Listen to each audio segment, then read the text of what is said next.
So why do India and Pakistan hate each other? Well, oh boy, I can only imagine that this video is definitely not going to get spicy in any way, shape, or form. Hey everyone, Sakuya here, and welcome back to the History of Everything podcast YouTube channel. As the intro just said, today we are going to be exploring the history between India and Pakistan, and why it is that these two have a rivalry that really very few other powers in the world in history have been able to match. So buckle up everyone, because this one is probably going to get a little bit heated. India and Pakistan. Yeah, these two have been pretty much at odds since their inception in 1947, when both of these emerged as independent countries after decades of being ruled by the British. That very same year that they were released, they ended up fighting a war, and subsequently 3 more in the years since. We're talking in 1965, 1971, and 1999. Any cooperation that they experienced has oftentimes just been fleeting, and was largely confined to merely the 1950s. The most recent crisis between New Delhi and Islamabad took place only a few years earlier, where there was a terrorist attack in Indian-administered Kashmir, and India followed suit with an aerial attack in Pakistan, which in turn led to retaliation from Islamabad. I mean, as this crisis and many others would demonstrate, the relations between India and Pakistan are not good. They've been very strained over the years and oftentimes have a tendency to flare up in bouts of violence. And with the election of Indian Prime Minister Narendra Modi in 2014, things perhaps have only gotten more tense.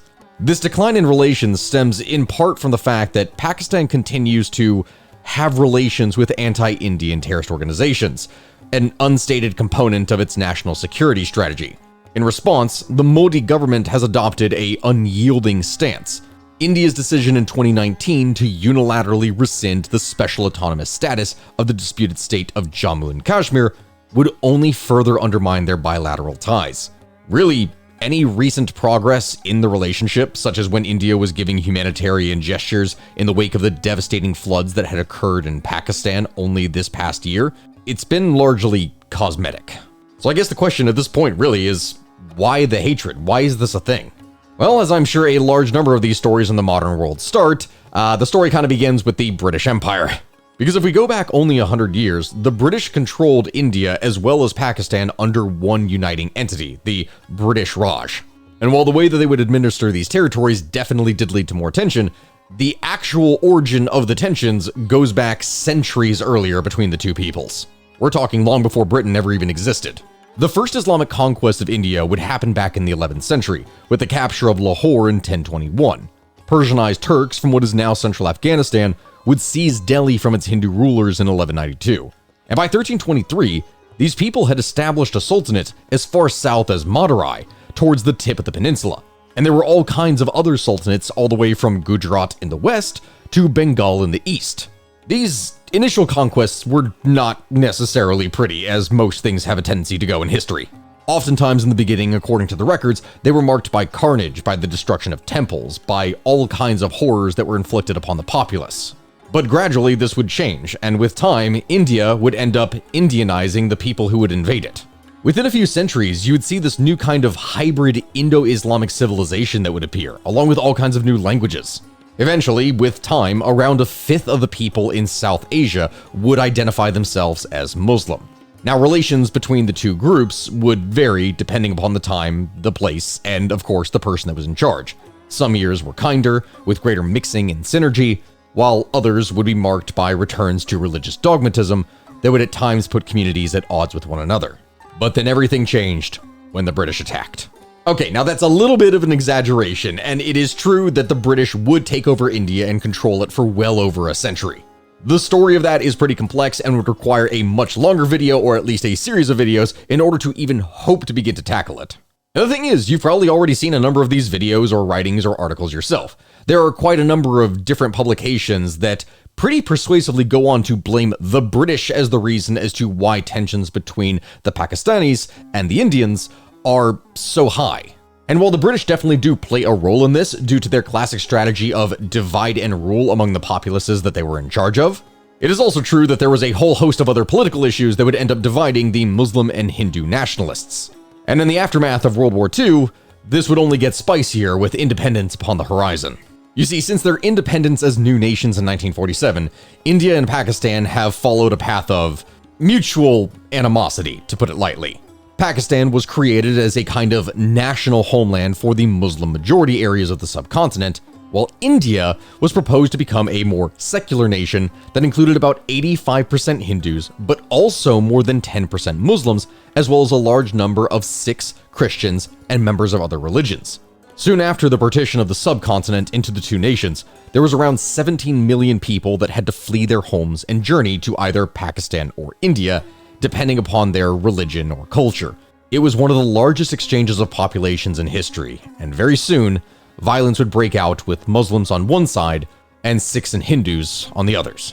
The resulting bloodshed in the Punjab and West Bengal regions would leave more than 1 million people dead in its wake.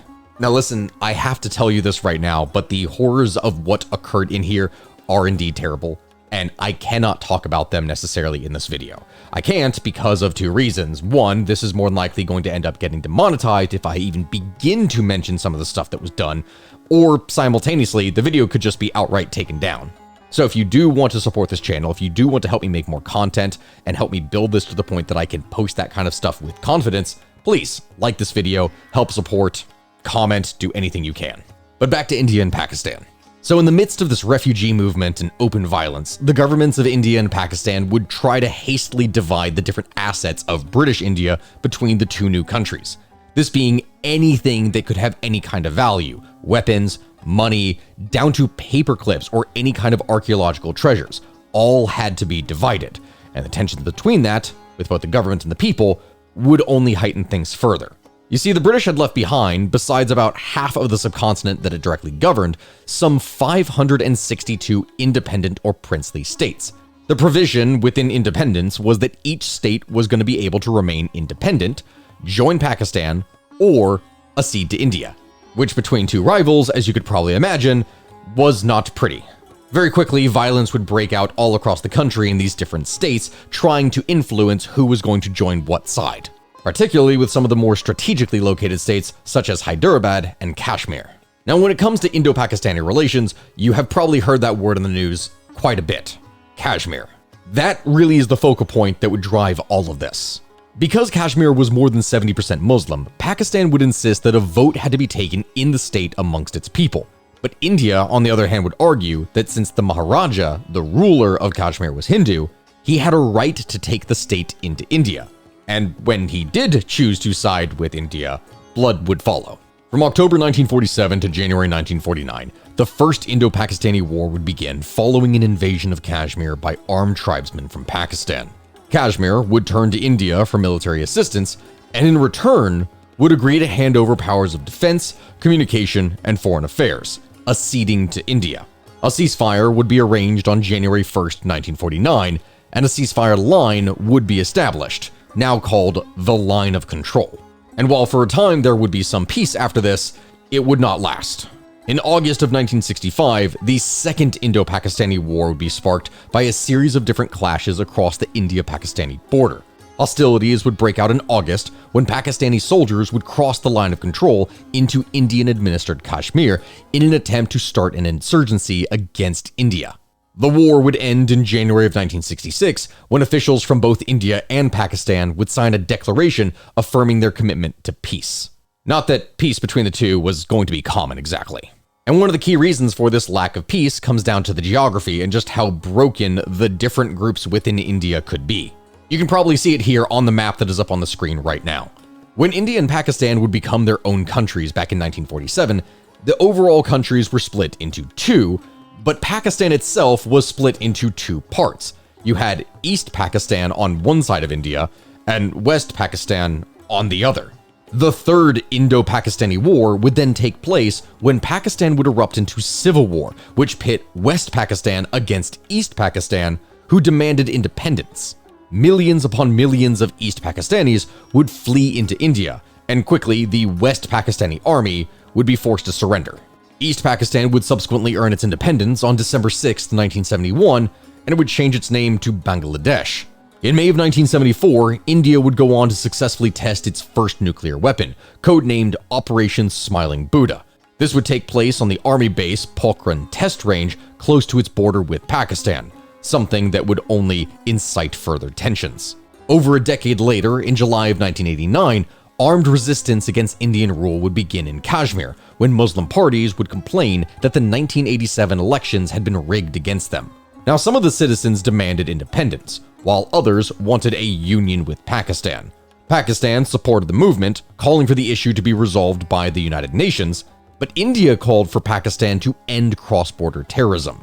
Thus, since 1989, there have been several new radical Islamist groups that have emerged, shifting the movement from one that was nationalistic and perhaps more secularist to an Islamic one.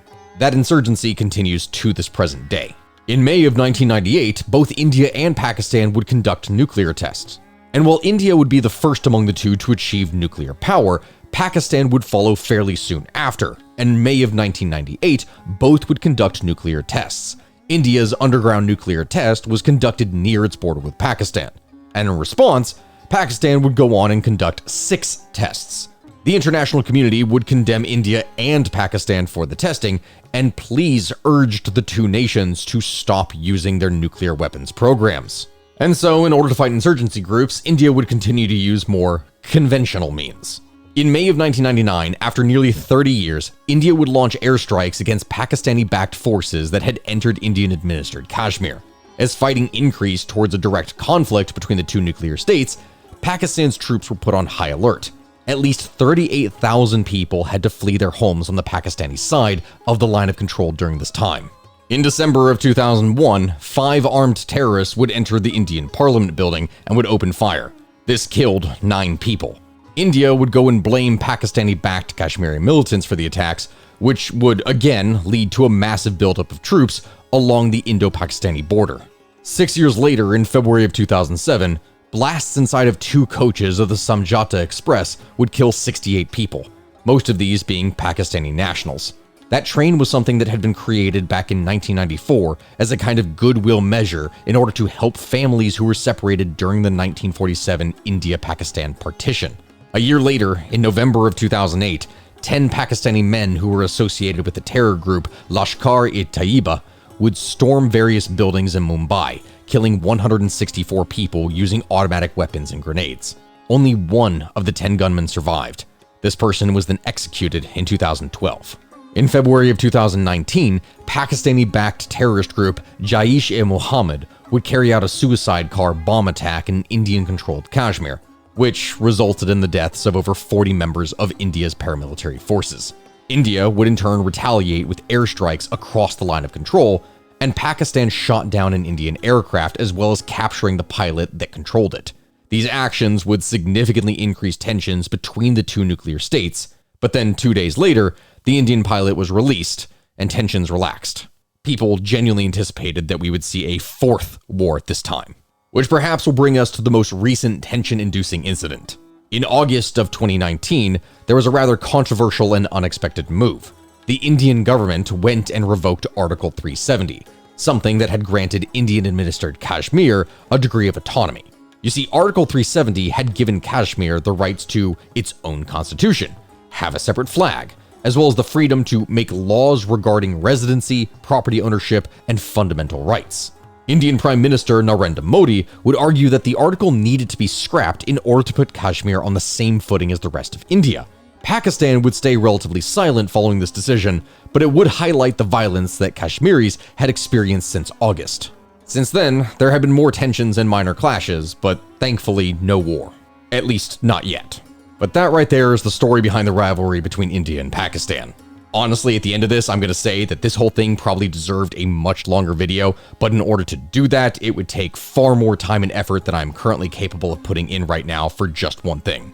But if you'd like to hear more, then please let me know down in the comment section below. Any other questions that you may have, what it is that you would like to see next. Please make sure to like, to comment, subscribe, do anything you can to help this video in the algorithm, and please have a good rest of your day.